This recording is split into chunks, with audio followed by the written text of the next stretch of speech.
What happens when the labels people gave you become louder than the identity God gave you? Some people have spent their entire lives answering to names that God never called them: broken, too emotional, too much, not enough, failure, rejected, difficult, unwanted, the strong one, the provider, the people pleaser, the survivor, the caretaker. And after a while, you stop questioning those labels because you've worn them for so long. You start building your life around them. You start shrinking because of them, protecting yourself because of them, performing for approval because of them. And eventually, you forget who you were before the pain introduced you to survival. But today, I want to talk about identity, not the identity informed by the disappointment, but the identity God speaks over you. Because healing is not just about recovering emotionally, it's about remembering who you are. So let's talk about some of these labels we inherit.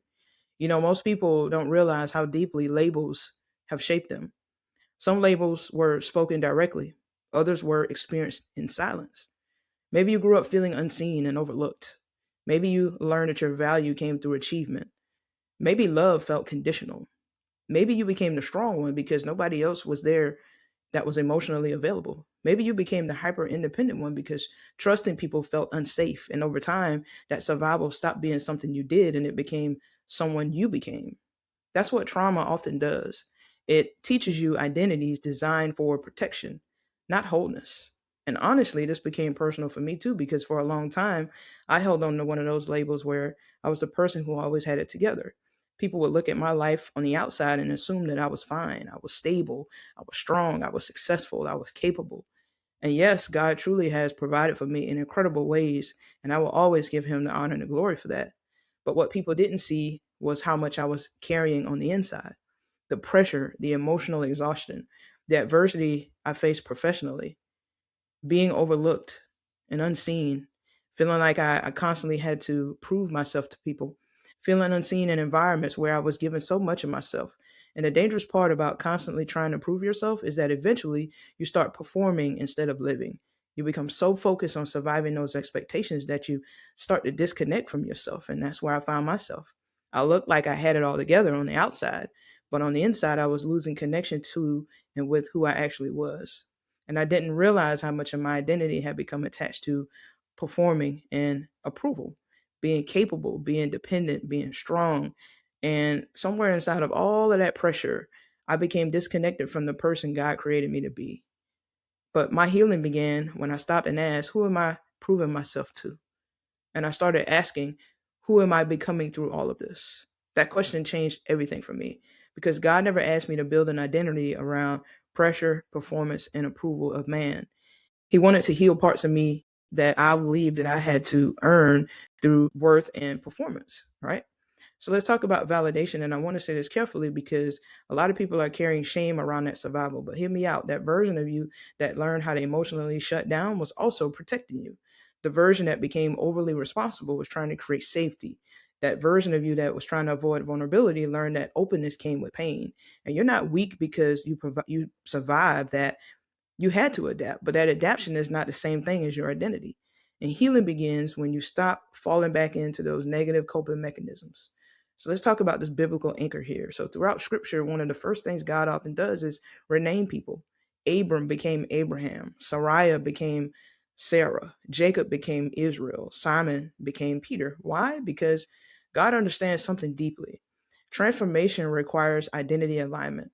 And you cannot fully become who God created you to be while remaining attached to identities that are rooted in fear and shame and guilt and rejection and survival. And I think many people love God, but secretly they still identify more with what hurt them rather than what God said about them. So let's talk about how you make that shift to becoming. And this is where that transformation happens. Because becoming is not about pretending your pain never happened. It's about choosing to not let that pain have the final word over your identity. You may have experienced rejection, but rejection is not your name. You may have experienced abandonment, but abandonment and being abandoned is not your identity. You may have survived trauma, but trauma is not the truest thing about you. And maybe for some of you listening today, God is trying to introduce you to yourself beyond that survival mode and beyond that performance and beyond the approval and beyond the exhaustion that you may be feeling right now. beyond who you had to become just to make it through difficult seasons. So let's talk about this transformation turning point here. Who are you when you are no longer trying to earn the love and approval of others? Who are you when you stop performing strength? Who are you when you finally believe that God already sees you as worthy? Because many people are trying to become successful without becoming whole. Wholeness is the key here. And the version of you that's exhausted right now is the version that's been carrying identities God never asked you to carry. God never called you to be a performer. He called you by name. So this week, I want you to sit quietly and I want you to reflect honestly. What labels have I been carrying that God never gave me? I want you to write them down, every single one of them. The labels created by the pain, the labels created by the survival, the labels created by rejection. And I want you to ask yourself, did God give me this identity or did my wounds? And beside each false label, I want you to write a truth that aligns with who God says you are, not who fear says you are, not who rejection says you are, not who survival says you are, but who God calls you to be. Because awareness breaks that agreement and transformation begins when identity shifts. I want you to remember this today. You are more than what happened to you. You are more than what people failed to give you. You are more than your coping mechanisms. You are more than your mistakes. You are more than your labels. God still calls people by purpose, not pain. And maybe your next season isn't about approving yourself anymore. Maybe it's about becoming who you were always meant to be. This is Alicia from Divine Living with Purpose, and I'll meet you right there next time.